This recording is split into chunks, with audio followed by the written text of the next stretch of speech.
नजर कतही लगा। हेलो नमस्कार दोस्तों, स्वागत है आप सबका पसंदीदा यूट्यूब चैनल में। भाई लोग, जिस गाने का आप लोग बेसब्री से इंतजार कर रहे थे, फाइनली वो गाना आप लोग के बीच में रिलीज होने जा रहे थे। वीडियो को एक लाइक और चैनल को सब्सक्राइब कर दीजिए। तो चलिए दोस्तों, वीडियो को शुरू करते हैं। जी हाँ दोस्तों, बता दूं गाने का नाम है हरदी लागी जान के। जी हाँ दोस्तों, हरदी लागे जान के। इस गाने को गाए आप लोग का चहेता सुपरस्टार केसारी लाल यादव जी। दोस्तों बात करते हैं गीत को, तो गीत लिखे हैं अखिलेश कश्यप जी और म्यूजिक से सजाया है राज गाजीपुरी जी ने। जी हाँ दोस्तों, इस गाने को जो है 26 तारीख को रिलीज किया जा रहा है आप लोग के बीच में सुबह में 7 बजे अन्नपूर्णा फिल्म यूट्यूब चैनल के माध्यम से। तो जी हाँ दोस्तों, ये एक सैड सॉन्ग है, इसका डायरेक्ट वीडियो फॉर्मेट में रिलीज किया जा रहा है। दोस्तों बात करते हैं इस गाने में नजर आएंगे आप लोग का चाहता superstar trending star Khesari Lal Yadav ji और उनका साथ में सौम्या पोखरेल जी। जी हाँ दोस्तों, नेपाल का फेमस टिकटॉकर सौम्या पोखरेल जी ने इस गाने में आ रहे हैं। तो दोस्तों ये गाना आप लोग काफ़ी दिनों से इंतजार कर रहे थे, फाइनली वो गाना आप लोग के बीच में सौम्या पोखरेल का ये वाला जो गाना है आ ही रहा है। तो तैयार रहिए क्योंकि गाना काफ़ी लाजवाब का बना है। ये गाना सैड सॉन्ग ऐसा है कि भोजपुरी इतिहास में एक नया रिकॉर्ड बनाएगा। जी हाँ दोस्तों, सही बता रहा हूँ,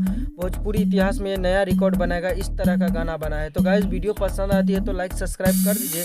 कुछ कहना चाहते हैं तो कमेंट करके ज़रूर बताइए, क्योंकि भोजपुरी से रिलेटेड हर छोटी बड़ी खबर हमारे यूट्यूब चैनल के माध्यम से आप लोग को देखने को मिलता है। वैसे खेसारी लाल यादव जी का बहुत बड़ा धमाका होगा। 26 तारीख को सुबह में ग्रैंड ओपनिंग के साथ में ये सॉन्ग को रिलीज़ किया जाएगा। तो गाइस, आज का वीडियो में बस इतना ही। मिलते नए वीडियो के साथ, तब तक के लिए bye bye, take care, love you all. देखते रहिएगा भोजपुरी चिप। धन्यवाद दोस्तों।